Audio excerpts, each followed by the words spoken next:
तर विद्यार्थी मित्रांनो, आरोग्य विभागामध्ये भरतीची जाहिरात निघालेली आहे. तर या भरतीची संपूर्ण माहिती आपण या व्हिडिओमध्ये पाहणार आहोत. तर हा व्हिडिओ तुम्ही शेवटपर्यंत पहा. तर इथे बघू शकता, राष्ट्रीय आरोग्य अभियान अंतर्गत जिल्ह्यात राबविण्यात येणाऱ्या विविध कार्यक्रमांतर्गत तसेच जिल्हा एकात्मिक आरोग्य व कुटुंब कल्याण सोसायटी नागपूर करिता खालील तक्त्यामध्ये दर्शवलेली जी पदे आहेत तर ती इथं भरायची आहेत आणि त्यासाठी इथं पात्र उमेदवारांकडून अर्ज मागवण्यात आलेले आहे. तर 1 नंबरचे जे पद आहे तर ते आहे NPCD कार्डिओलॉजिस्ट. तर यासाठी इथे एक जागा आहे. यासाठी तुम्हाला DM कार्डिओलॉजी इथं लागणार आहे आणि जे वेतन आहे तर ते तुम्हाला 1,25,000 इथं मिळणार आहे. त्यानंतरचे पद आहे IPHS गायनेकोलॉजिस्ट OBGY.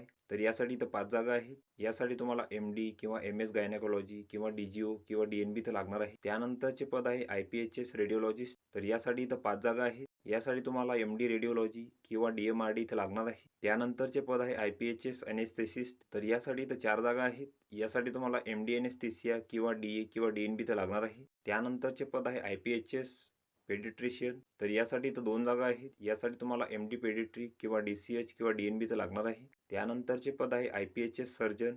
तर यासाठी इथे एक जागा आहे. यासाठी तुम्हाला MS जनरल सर्जरी किंवा DNB इथं लागणार आहे. त्यानंतरचे पद आहे पॅलिएटिव्ह केअर फिजिशियन. तर यासाठी इथे एक जागा आहे. यासाठी तुम्हाला MD मेडिसिन किंवा DNB इथं लागणार आहे. त्यानंतरचे पद आहे NPHC फिजिशियन. तर यासाठी इथे एक जागा आहे. यासाठी तुम्हाला MD मेडिसिन किंवा DNB इथं लागणार आहे. त्यानंतरचे पद आहे SNCU पेडिट्रिशियन. तर यासाठी इथं 2 जागा आहेत. यासाठी तुम्हाला MD पेडिट्री किंवा DCH किंवा DNB इथं लागणार आहे. त्यानंतरचे पद आहे NPPCD ENT सर्जन. तर यासाठी ते एक जागा आहे. यासाठी तुम्हाला MS ENT किंवा DORL किंवा DNB इथं लागणार आहे आणि या पदांसाठी जे वेतन आहे तर ते तुम्हाला 75,000 रुपये मिळणार आहे. त्यानंतरचे पद आहे ICU मेडिकल ऑफिसर MBBS. तर यासाठी इथं 2 जागा आहेत. त्यानंतरचे पद आहे Suman L2 medical officer MBBS. तर यासाठी इथं 3 जागा आहेत. त्यानंतरचे पद आहे Suman L3 medical officer MBBS. तर यासाठी इथं 10 जागा आहेत. त्यानंतरचे पद आहे SNCU मेडिकल ऑफिसर MBBS. तर यासाठी इथं एक जागा आहे. त्यानंतरचे पद आहे blood bank medical officer MBBS. तर यासाठी इथं 2 जागा आहेत. त्यानंतरचे पद आहे DEIC मेडिकल ऑफिसर.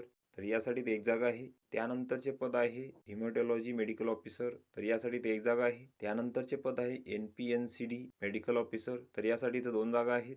त्यानंतरचे पद आहे टेलिमेडिकल ऑफिसर. तर यासाठी इथं 5 जागा आहेत. त्यानंतरचे पद आहे NUHM मेडिकल ऑफिसर. तर यासाठी इथं 2 जागा आहेत. तर या पदांसाठी तुम्हाला MBBS तसेच MMC रजिस्ट्रेशन इथं लागणार आहे आणि जे वेतन आहे तर ते तुम्हाला 60,000 रुपये इथं मिळणार आहे. त्यानंतरचे पद आहे NOHP डेंटल हायजेनिस्ट. तर यासाठी ते एक जागा आहे. यासाठी तुम्हाला 12वी प्लस डिप्लोमा इथं लागणार आहे आणि जे वेतन आहे तर ते तुम्हाला 17,000 रुपये इथं मिळणार आहे. त्यानंतरचे पद आहे NPPCD ऑडिओमेट्रिक असिस्टंट. तर यासाठी ते एक जागा आहे. यासाठी तुम्हाला 12वी प्लस डिप्लोमा इथं लागणार आहे आणि जे वेतन आहे तर ते तुम्हाला 17,000 रुपये इथं मिळणार आहे. त्यानंतर या पदांसाठी जी वयोमर्यादा आहे तर ती 18 ते 38 वर्षापर्यंत आहे खुल्या प्रवर्गासाठी. तसेच मागास प्रवर्गासाठी 43 वर्षापर्यंत आहे.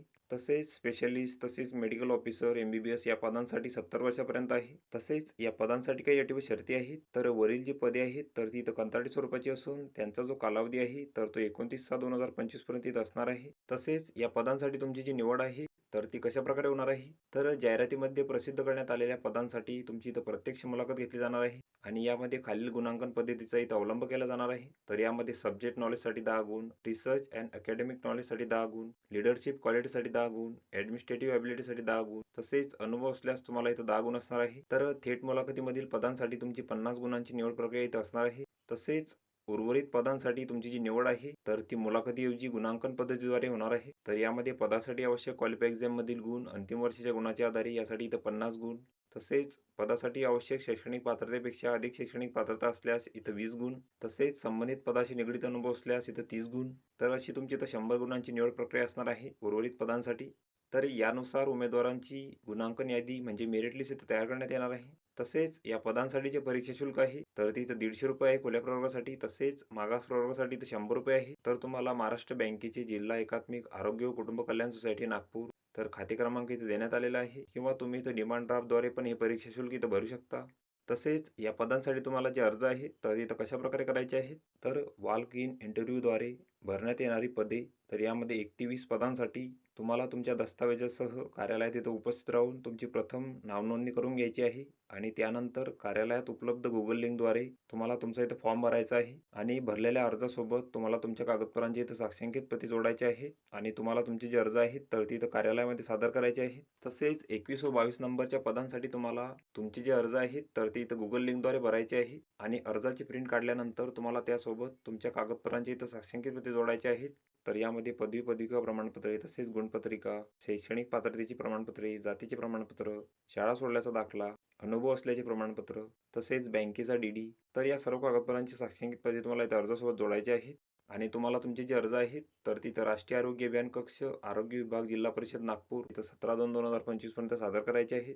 तसेच 1 ते 20 पदांसाठी प्रत्येक महिन्याच्या मंगळवारी 10 ते 12 वाजेपर्यंत तुमचे अर्ज स्वीकारण्यात येतील व त्यानंतर तुमची इथं प्रत्यक्ष मुलाखत घेतली जाईल. तर ही संपूर्ण माहिती तुम्ही इथं बघून घ्यायची आहे. या PDFची लिंक तुम्हाला डिस्क्रिप्शनमध्ये मिळून जाईल. तुम्ही तेथून ती डाउनलोड करू शकता आणि संपूर्ण माहिती इथं बघू शकता.